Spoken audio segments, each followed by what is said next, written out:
네, 트럼프 대통령이 지난 2일 날 해방의 날이라고 하면서 관세를 발표를 했습니다. 근데 이제 해방이 됐는지는 잘 모르겠고 그냥 상승해서 해방이 되지 않았나. 보기 드문 이제 급락을 보여주고 있고요. 미국이 주도를 하더니 어제 같은 경우는 아시아 증시, 특히 중국 대만 증시가 이제 휴장이 있었기 때문에 그걸 한꺼번에 반영을 하면서 큰 충격이 있었는데요. 자, 그러면 지금 이게 관세 때문에 미국뿐만이 아니라 온 전 세계의 시장이 흔들리고 있는데, 윤평론님께서는 지금 이 관세를 왜 이렇게 강하게 밀어붙인다고 보십니까? 트럼프 행정부가? 글쎄요. 일단은 그 일기 때의 경험이 네. 사실은 트럼프 대통령한테는 어떤 트라우마로 작용을 하고 있는 것도 같아요. 아, 트라우마요? 뭐 일기 때도 사실 관세를 올리는 거에 대해서 굉장히 정책적으로 집중을 했었잖아요. 그랬죠. 그렇지만 대부분의 관세들은 철회가 됐고 네. 이제 중국에 대해서만 거의 뭐 유지된다 뭐 이 정도의 어떤 형식적인 거였죠.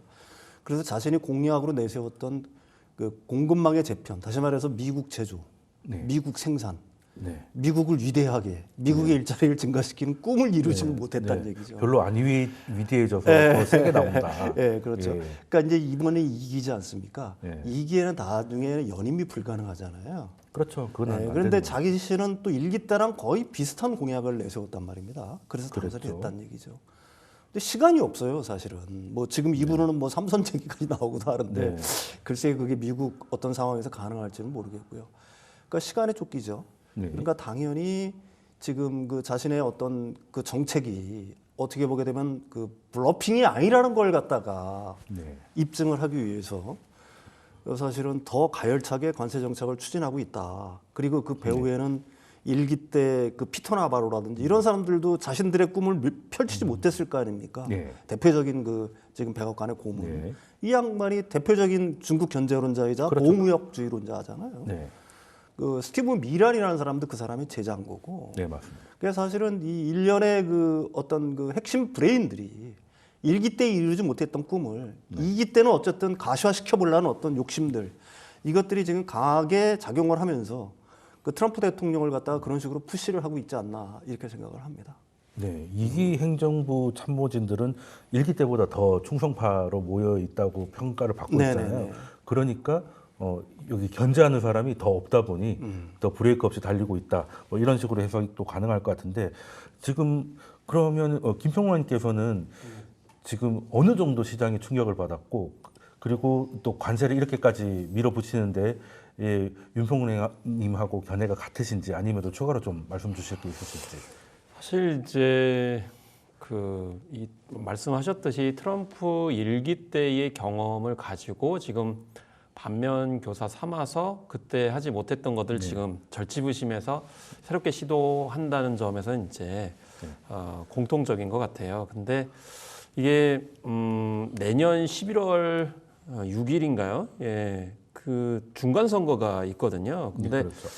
이 중간 선거에 관련돼서 또 이견이 있는 것 같아요. 이제 한쪽에서는 내년 2026년 11월에 중간 선거에서 이기기 위해서 트럼프가 이제 뭔가 이제 그 말씀하셨듯이 시간이 없기 때문에 몰아붙여서 성과를 내려고 한다라는 이제 견화가 있고, 그런데 지금 공화당 내부에서도 이렇게 가다가는 내년에 중간 선거에서 진다 이런 얘기가 나오고 있죠. 왜냐하면 지금 민심이 어쨌든 들끓고 있기 때문에.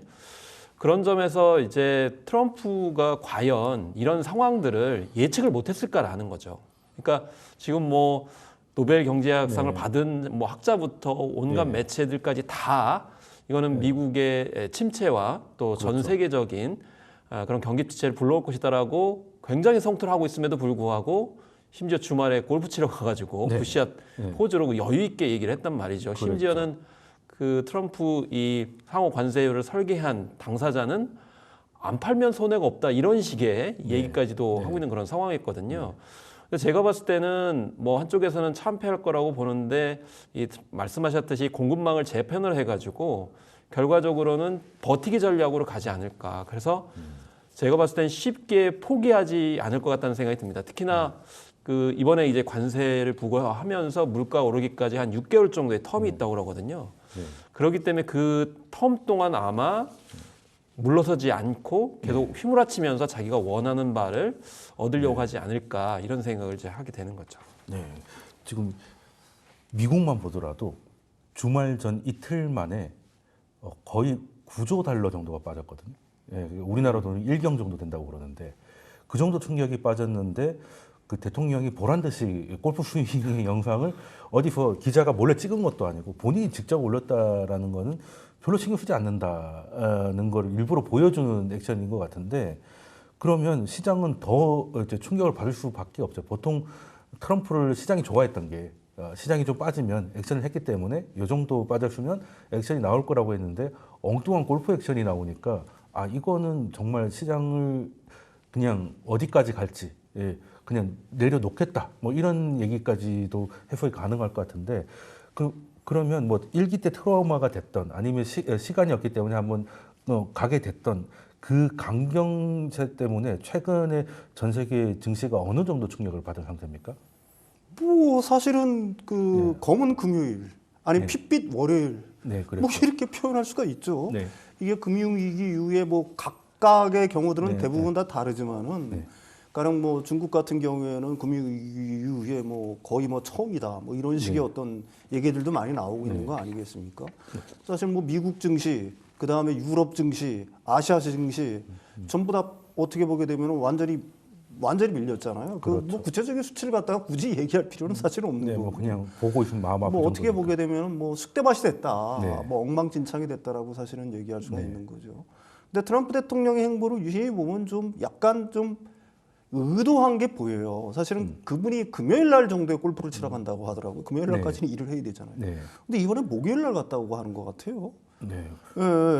목요일 날 쳐도 됩니까? 업무 중 아닙니까? 아, 글쎄요. 저도 그 이해가. 근데 그 금요일 날 그 어떤 시장의 폭락이라든지 이런 걸 갖다가 뭐 예상하고서 사실은 뭐 일부에서는 골프를 치러 갔다 뭐 이런 얘기들도 사실 나오고 있는 거거든요.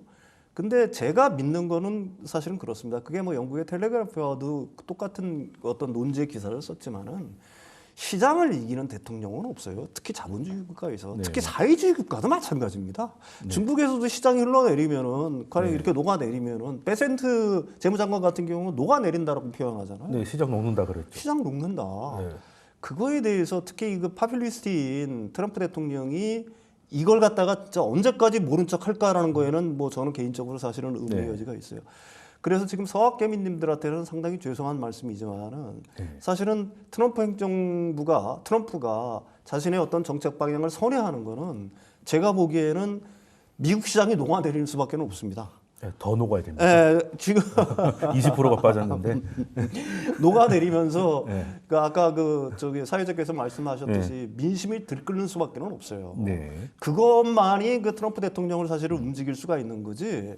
지금 뭐 외부적인 요건들, 지금 뭐 가령 뭐 중국의 어떤 대응이라든지 아니면 각국의 어떤 뭐 조공 바치기 일종의 가서 이제 머리 수그리면서 아 우리 0%로 할게요. 뭐 이런 형식으로 해봐야 그 양반의 어떤 협상 스타일로 볼 때는 사실은 뭐 양보할 여지는 없다. 다만 이런 거는 있죠. 이제 중국이 이제 그 미국의 어떤 대응에 의해서 중국이 보복 관세를 계속해서 높여나가면서 에스컬레이팅을 하잖아요. 네. 그러면은 이제 제가 생각하기에는 이게 어떻게 보게 되면 트럼프 대통령한테는 일종의 어떤 명분으로서 하나로 작용할 수 있어요. 그러니까 다른 쪽을 좀 약화시키는 어떤 탈출구를 삼을 수가 있다는 얘기죠. 우리는 중국에 대해서 집중하겠다. 중국에 대해서만 그리고 다른 나라들한테는 조금씩 협상을 통해서 양보를 하겠다는 어떤 메시지가 나올 가능성이 오히려 지금 순간에는 조금 있다. 뭐 저는 그렇게 생각을 합니다. 저는 이제 아까 말씀하셨듯이 트럼프 대통령이 다 예측을 했다고 보고요. 근데 우리가 이제 좀 복기를 해봐야 되는데 2024년에 서학개미 그러니까 미국장으로 가셨던 분들은 대단히 만면의 웃음을 지으셨거든요.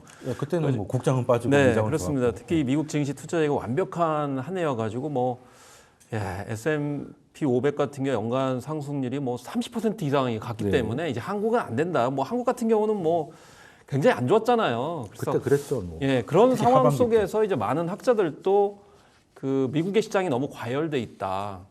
그래서 버블이다. 굉장히 이제 우려를 표하는 그런 측면들이 많았거든요. 그러니까 지금 그러니까 미국 같은 경우는 최소한 주가가 더 내려올 가능성이 많은 거죠. 그러니까 정고점보다도 훨씬 더 위에 있는 상황입니다. 지금 많이 이 내려왔음에도 불구하고. 그러니까 아마 그것까지 예측을 해가지고 네. 어느 정도까지는 내리고 감내하고 가겠다라는 각오로 트럼프 대통령이 지금 이런 일종의 쇼를 하고 있는 거기 때문에 저는 내려갈 여지가 더 있을 수 있다. 네.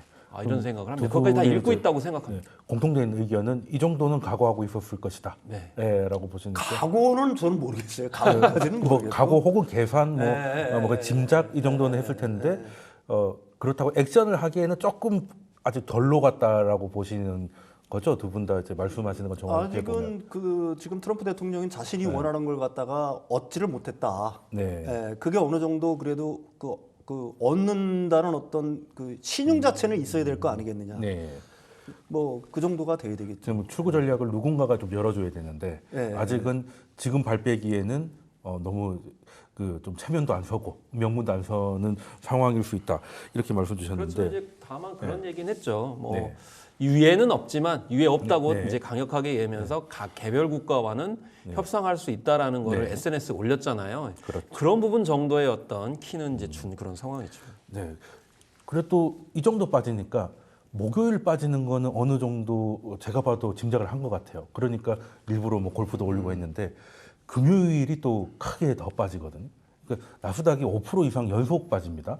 금융위기도 아닌데 그때는 약간 당황을 하지 않았나 하는 생각을 좀 하고 그렇죠. 네, 어제 같은 경우도 이제 프리장 같은 경우는 이제 마이너스 5%까지 거의 직전을 가니까 얘기가 나왔던 게 중국한테는 이제 그 보복 관세를 철회하지 않으면 50% 얹어서 지금 104%를 만들어 버릴 것이고 그 외의 나라들은 개별적인 그 협상을 시작할 거다라고 해서 이거는 중국을 좀 강하게 때리는 것 같으면서도 뒤로 약간 빠지는 거 아닌가? 예, 그렇죠. 예. 그 중국이 어떻게 보게 되면은 트럼프 대통령이 약간 후퇴할 수 있는 명분 자체를 네. 만들어줬다라고 얘기할 수가 있는 네. 거고요. 그 아까 서두에서 제가 말씀드렸듯이 사실 시장을 어떻게 이기는 네. 시장을 이기는 그리고 민심을 이기는 지도자라는 거는 네. 사실 이 지구상에 존재를 하지 않아요. 네, 그렇죠. 특히 뭐 트럼프 대통령은 대표적인 파퓰리스트지 않습니까? 네. 그런 의미에서 그걸 신경 쓰지 않는단 말은 그냥 레토릭에 불과할 거라고 저는 생각합니다. 네. 그래서 이제 사실은 좀 4일 그 이후에 이제 굉장히 낙폭이 컸잖아요. 근데 저는 그렇죠. 그 트럼프 대통령에 대한 이 글로벌 캐피탈들의 경고였다고 생각을 해요. 네. 그러니까 아까 말씀하셨듯이 시장을 이길 수 없다라는 이제 말씀을 하시잖아요. 그러니까 낙폭을 좀 크게 해가지고 트럼프 대통령을 압박하다 보니까 이게 비명이 많이 나오게 되는 그런 상황이 됐고 심지어는 이 빅테크 기업들이 좀 체면이 많이 구겨졌어요. 왜냐하면 트럼프 대통령을 지난 대선에서 엄청 지지를 한 그런 상황이거든요. 네. 그런 상황 속에서 오히려 빅테크들이 더 충격을 이제 받게 되는 네, 그런 하락을 상황이 주도하고 벌어잖아요. 있죠. 왜 공공방사슬에서 봤을 때는 대부분 다 미국보다는 다른 나라에서 특히 뭐 애플사 같은 경우는 뭐 오늘 또 뭐 이 만약에 트럼프 관세를 그대로 하게 되면 뭐 애플사 제품을 330만 원에 살 수 있다느니 오늘은 또 올라가지고 500만 원에 살 수 네. 있다느니 이런 얘기가 아이폰 나오다 500만 원 보니까 얘기 나옵니다. 애플사가 더 많이 빠졌죠. 다른 빅테크들은 좀 반등이라도 하는 뭐 엔비디아도 좀 반등을 했습니다만은 심지어는 일론 머스크 같은 경우도 다른 목소리를 내더라고요. 너무 자기 또 주가가 폭락하니까 네. 그런 부분도 아마 이제 일론 머스크조차도 이건 동의할 수 없는 부분이다라고 해가지고 유럽하고 무관세로 좀 거래를 하고 싶다 이렇게 얘기할 네. 정도로 좀 트럼프 대통령이 너무 나갔고 거기에 대한 경고 등이 좀 계속 나오고 있는 거 아닌가. 그 와중에 지금 아시아 시장을 비롯해가지고 다른 곳들이 낙폭이 너무 컸다라는 생각이 좀 듭니다. 그 초반에 이 상호 관세 얘기 나올 때만 하더라도 국장은 제법 잘 버텼었거든요. 근데 어제 빠졌던 건 아무래도 중국의 보복 관세 얘기가 나오면서 오히려 관세가 상한이 아니라 더 서로 이제 얹고 이렇게 엘리베이션이 될 수 있다는 우려 때문에 많이 빠진 것 같은데 그러면 다른 나라들하고는 협상을 한다 하더라도 중국은 오히려 어려버렸어요. 그러면 우리 입장에서는 미국과 무력이 더 많아졌다 하더라도 중국을 무시할 수 없는 상황이니까 이렇게 되면 우리 시장에도 좀 충격을 더 줄 수도 있을 것 같고 아니면 회복이 좀 느릴 수도 있을 것 같다는 걱정이 드는데 그 중국에 대한 100% 넘는 이 관세에 대한 경고는 실현 가능성이 어느 정도라고 보십니까? 100%까지 글쎄요. 그게 아마 몰아붙일 가능성이 있을까라는 거에는 뭐 저는 의문의 여지는 사실은 있고요. 사실 근데 이제 지금 현재까지 놓고 보게 되면은 트럼프 대통령이 들어서서 대중국 관세가 54% 올린 거 아니겠습니까? 그러니까 중국이 거기다 34%로 대응을 했고요. 네. 트럼프가 다시 50%를 준다고 그랬으니까 이게 어떻게 보기엔 핑퐁 게임처럼 사실은 가는 건데. 네. 근데 이 둘 사이의 어떤 관계를 놓고 볼 때는 사실은 어떤 절대적인 관세율을 얘기하는 게 아니라 이 전쟁 자체는 사실은 쉽게 끝날 전쟁은 사실은 아니다. 네. 애초에 그 트럼프 대통령, 그다음 바이든 시절부터 바이든 시대부터 바이든 정권 때부터 이어오던 대중국 견제의 어떤 기조들은 네. 사실은 그 트럼프 대통령의 생각뿐만이 아니라 미국 엘리트들이 공통적으로 갖고 있는 생각이기 때문에 네. 그 대중국 견제는 계속해서 진행이 될 거다. 문제는 뭐냐면은 대중국 견제의 어떤 기조 자체를 바이든 행정부에서는 우방을 동원하는 단일 대우를 묶었잖아요. 네, EU도 거기에 한 편이었고 물론 일본, 한국도 거기에 일단 한 편이 된 거고요. 그래서 이제 중국을 갖다가 공급망에서 배제하는 이런 어떤 전략들을 갖다가 구사해 왔던 건데 지금의 혼란 자체는 사실은 그거죠. 트럼프 대통령이 들어오면서 우방 자체도 그냥 막 깨부수는 거예요. 네. 오로지 자신만을 생각하는 어떤 정략적인 어떤 정책들을 사실 쓰는 거니까. 근데 뭐 이게 트럼프 대통령의 어떤 그 의도일지는 모르지만 그게 궁극적으로는 사실은 대중국 견제의 어떤 사슬 자체를 만약에 이 상태로 계속 트럼프가 진짜 정책을 고집을 한다라고 하게 되면은 대중국 제재의 어떤 사슬 자체를 스스로 허물어뜨리는 거라고. 네. 벌써 EU에서는 무역대표부 대표가 중국 가지 않습니까? 그렇죠. 그러니까 우리 일본도 중국하고 그다음에 일본, 중국, 한국하고 이렇게 연대하려는 움직임도 어느 정도 뭐 있는 게 사실이고요. 우리나라는 사실은 뭐 리더십이 없으니까 그런 게 눈에 가시화되지 않을 뿐이지. 뭐 이렇게 삼국 그게 무슨 장관이죠? 산업부 장관인가? 예, 이렇게 서로 이렇게 손잡고 있는 것들 이게 상징하는 의미들이 상당히 저는 뭐 개인적으로는 있다고 봅니다. 우리 증시는 나름대로는 제가 생각하기에는 그래도 선방을 한 거예요. 사실 월요일 날. 월요일 날 뭐 일본 증시 같은 경우는 거의 8%, 중국도 뭐 8%, 항생은 한 12% 빠졌는데 물론 이제 오늘은 일본이 좀 선방을 했죠. 그랬죠. 예, 일본이 한 6% 정도 올랐으니까 우리는 강보합 수준에 끝났으니까. 그래도 어쨌든 다른 나라들에 비하면은 사실은 우리나라 증시 같은 경우는 월요일까지만 놓고 보면은 비교적 선방을 했다. 물론 뭐 거기에는 뭐 여러 가지 이유들이 있겠죠. 뭐 불확실성이 어느 정도 뭐 제거된 측면, 정치적인 측면에서 뭐 이런 것들 어느 정도 역할을 했다라고 보는데 일단 이렇게 보는 건 좋을 것 같아요. 중국과 미국과의 어떤 이 핑퐁 게임은 상당한 기간 유지될 가능성이 굉장히 높다. 이렇게 결론을 내릴 수 있을 것 같아요. 그러니까 미중이 이제 대립하는 거는 트럼프가 당선되기 전부터 사실 예상됐던 네네. 부분이고 그리고 후보 시절부터 관세를 높이겠다 보편 관세 얘기를 해왔기 때문에 시장은 어느 정도는 이거를 다 이제 가격에 반영을 했을 텐데 그것보다 지금 더 세게 나오니까 시장이 이제 뒤늦게 가격에 반영을 좀 하고 있는 모습이거든요. 그러면 여기서 이제 타협점을 찾아야 될 것 같아요. 그 관세를 다 포기할 수는 없을 겁니다. 그죠? 그렇다고 지금 말하고 있는 이런 관세도 못할 것 같고 그러면 실효 관세율이 지금 트럼프가 시작하기 전에 한 3% 정도였는데 어느 정도 수준이 되면 시장도 이 정도는 예상을 했어 하고 이제 관세는 좀 넘어갈 만한 수준은 어느 실효 관세 기준으로 몇 퍼센트 정도라고 보십니까? 그분께서는? 저는 제가 생각하기에는 사실 그 비관세 장벽 중에서 미국이 제일 많이 신경 쓰는 게 그건 뭐 사실 비관세 장벽은 아니라 그러니까 부가세 문제를 갖다가 가장 크게 생각을 하는 것 같아요. 그렇죠. 보조금으로 보고 있죠.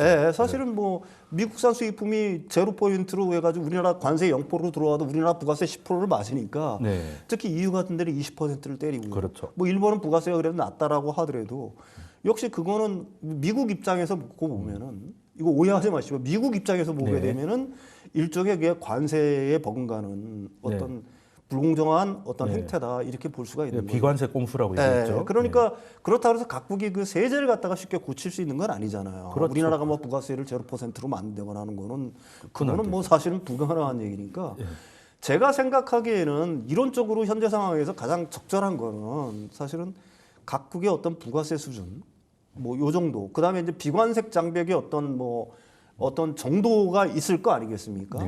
뭐 그 정도 선에서 가령 뭐 이 부분을 갖다가 마무리 짓는 게 그 트럼프 대통령도 명분을 살릴 수가 있는 거고요.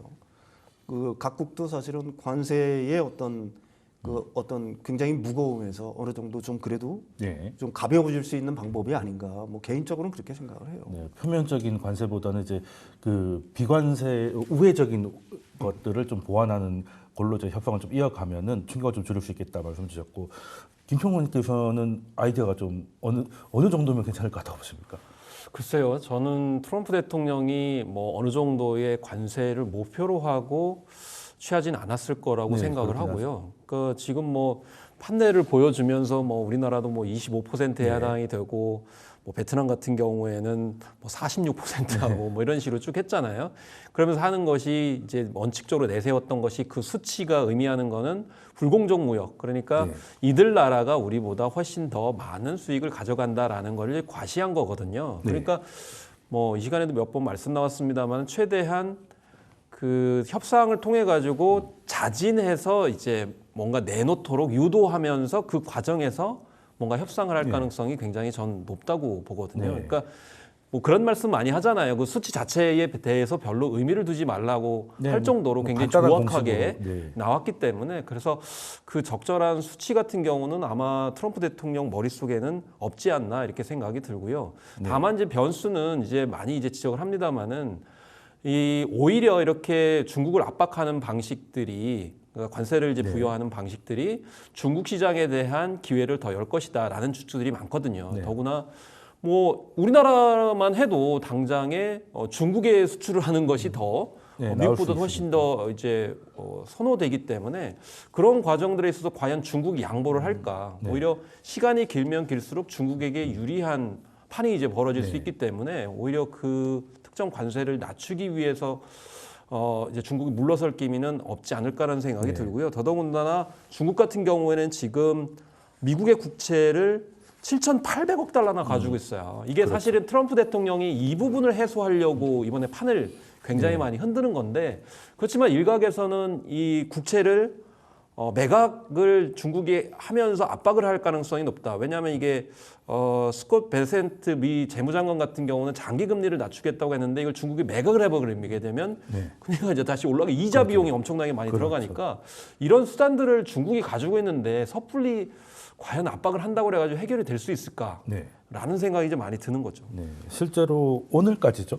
오늘까지 34%의 보복 관세를 해제하라라고 했고 하지 않으면 50%를 이제 추가로 하겠다는 게 이제 트럼프 대통령이 얘기했는데 현재까지는 제가 뉴스를 들어오기 전까지 보니까 중국 정부는 그냥 끝까지 싸우겠다는 거 보니까 처리할 생각은 없어 보이고 심지어 히트료 중에 7개 정도는 수출 금지를 하겠다는 이제 엄포까지 나온 것 같은데 자, 그렇다면은 이게 이제는 자존심 대결까지 가는 것 같은데 그래서 골드만삭스 같은 경우는 관세가 여기서 후퇴를 하지 않으면 자신들이 생각했던 미국 올해 안에 그 경기 침체 가능성을 10%나 올렸어요. 10% 올리면서 이제는 하반기를 보겠다라고 경고 아닌 경고를 했는데 그러면 이 관세가 어떻게든 협상은 좀 진행은 돼야 됐습니다만은 이게 결국에는 미국 경제의 침체 요인으로 꽤 작용할 수도 있겠다. 그리고 관세를 해가지고 끝이 좋았던 적이 한 번도 없잖아요. 그래서 이 침체 우려가 슬슬 나오고 있는데 이거는 어느 정도 이제 가시화됐다고 보십니까? 그걸 지금 사회자께서는 굉장히 꽤라는 표현을 써서 상당히 어떻게 보기에는 중간적인 어떤 판단을 하신 것 같은데 중앙에 딱 이렇게 균형 잡힌 시각을 갖고 계신 것 같은데 미국 사람들이 얘기하는 게 그래요. full blown recession이다. 그 뭐 완전한 침체다. 이렇게 가면 침체다. 그냥 뭐 스태그플레이션 정도가 아니라 사실은 그거는 뭐 그 지금하고 그 1930년대 대공황을 비교한다는 거는 사실 어불성설입니다. 그렇죠. 당시에 뭐 스무트 권리법으로 해서 관세가 높아졌지만 지금 현재 이 상황을 갖다가 트럼프 대통령 후퇴하지 않으면은 미국의 가중 평균 관세율이 29% 정도 되는 줄 알고 있어요. 그렇죠. 그러면 그건 사상 최고의 관세율이에요. 근데 이게 사실 미국으로서 어떤 문제가 있는 거냐면은 일단 공급망이 완전히 부셔져 버리잖아요. 그렇죠. 거기서 수입을 하기 힘들어지니까. 왜 그러냐면 이걸 트럼프 대통령 말 따라 그래 좋아 미국에서 생산할게. 미국에 공장 지을게. 그래서 막 방글라데시에 있는 나이키 공장부터 시작을 다 들어온다고 그래요. 그런 공장을 사실 거기에 짓는데 한 달 만에 뚝딱하고 지을 수가 없잖아요. 그렇죠. 최소한 제가 생각하기는 트럼프 대통령이 임기 내에 공장을 만드는 거 사실 굉장히 힘들어요. 쉽지 않죠. 뭐. 네, 그다음에 그럼 필연적으로 관세를 맞으면서 해외에서 의류들도 들어오고 먹을거리도 들어오고 뭐 자동차 부품들부터 다 들어올 텐데 이것들의 가격이 올라갈 거 아닙니까? 그렇죠. 원가 뭐 대폭적으로 상승을 하겠죠. 아까 애플 얘기도 해주셨죠. 애플뿐만이 아니라 엔비디아 뭐 자동차 회사들 다 마찬가지예요. 네. 공급망 자체가 지금 어떻게 보게 되면은 아주 정밀한 어떤 그 뭐라고 해야 될까요? 그물처럼 서로가 얽혀 있는 건데, 얽혀 있는 건데 이걸 갖다가 그 관세를 전부 다 두드려 맞는 순간에 원가 올라가면 기업들 실적은 악화가 될 거 아니겠습니까? 기업 실적 악화되면은 당연히 기업들 자본 투자 안 하겠죠. 지금도 불확실성이 뭐 엄청나게 증가하니까 자본 투자 벌써 미루잖아요. 네. 그렇게 되면은 실업률 증가하죠. 그다음에 물가가 올라가니까 미국 사람들 소비 안 할 거 아닙니까? 네. 그다음에 주식시장이 이렇게 급락하면은 부의 역효과 발생할 거 아니에요. 그렇죠. 미국은 소비가 70%인 나라입니까? 네. 도대체 침체를 갖다가 전망하지 않을 네. 그럴 네, 가능성이 그러면 있을까? 제가 여기에서 피터 나바로로 빙의를 해가지고 변명을 좀 드려볼게요. 네네. 그거 다 맞는 말씀인데 네네. 피터 나바로는 무슨 얘기를 하냐면 네. 관세로 내더라도 소득세를 깎아주니까 결국 또이또이다. 그냥 그렇죠. 지금 감세를 하기 위해서 관세를 하는 거니까 미국 사람 입장에서는 소득세 이렇게 100만 원 낼 거 50만 원 내면 뭐 관세 내는 거에서 50만 원 더 내면 그냥 똔똔인데 결과적으로 일자리는 미국에 오지 않느냐. 그래서 이제 그레이트 어게인이다 이런 얘기를 하고 있거든요. 김평환님께서는 이게 논리가 어떻다고 그거는 사실 생각하십니까? 굉장히 이론적인 접근을 하는 것 같아요. 그래서 왜냐하면 실질 물가 체감이라는 게 있고 소비자 기대 심리라는 게 있는데 그런 것이 다 반영이 돼가지고 물가 지표뿐만 아니라 경제 지표에 대해 영향을 주잖아요. 네. 그렇기 때문에 세금 깎아준다고 해서 당장 와닿는 그런 부분들이 미국 인들한테 타격이 아닌 것 같지는 않고요. 실제로 지금 트럼프 대통령이 대선 전에는 50%가 훨씬 웃도는 지지율이었거든요. 그렇죠. 지금 43%로 떨어졌어요. 네, 좀 많이 그럼 빠졌습니다. 시간이 지남에 따라 가지고 계속 떨어질 텐데, 그럼 아까 이제 중간 선거도 말씀드렸습니다만 그런 부분들이 또 트럼프 대통령 압박할 거라고 보고요. 그리고 아까 이제 체감 지수에 관련돼서도 여러 기관에서 언급하는 것이 지금은 한 40% 정도의 경기 침체 전망인데 지금 60% 많게는 66%까지 경기 침체가 이루어진다. 다만 그런데 하반기에 경기 침체가 이루어질 것이다. 이런 이제 전망이 있고, 그리고 이제 6개월 정도 이런 이제 관세에 따른 물가 반영이 된다라고 하면 트럼프 대통령한테는 지금 머릿속에 한 몇 개월이 남아 있을 것 같아요. 그렇죠. 그 몇 개월을 가지고 지금 뭔가 플레이를 하려고 하는 건데 과연 그게 여의치 않을 가능성이 굉장히 높지 않나 이렇게 생각합니다. 제가 좀 전에 말씀드린 나바로의 논리도 맞다 하더라도 그거는 이제 양극화를 생각하는 거죠. 세금을 많이 내는 사람들은 아무래도 부유층일 것이고 관세는 이제 소비에 붙는 거니까 뭐 부유층하고 저소득층하고 별 구분 없이 될 부분이라서 그런 문제도 있지 예를 않을까. 들면 애플이 공급망을 10%만 지금은 이제 뭐 거의 90% 이상이 해외에 있다 보니까 10%만 그 미국 국내로 이전하는 데만 3년이 걸린대요. 그다음에 300억 달러 같은데요. 그런 거니 과연 그래서 그 지금 현실로 맞냐라는 아이폰 거죠. 500만 원 얘기가 나오고 있는 거 아니겠습니까? 네. 예, 그런 얘기 보면 정말 이대로 가면 침체 가능성은 계속 높아질 것 같고 그렇다면 그래도 정치인 트럼프가 그런 이제 끝이 보이는 정책을 그렇게 막무가내로 계속 가게 될지 어느 순간에서 멈추게 될지는 좀 그게 지켜봐야 될 부분인 것 같습니다. 자, 그러면 이제 두 번째 주제로 넘어가서 이야기 이어보도록 하겠습니다.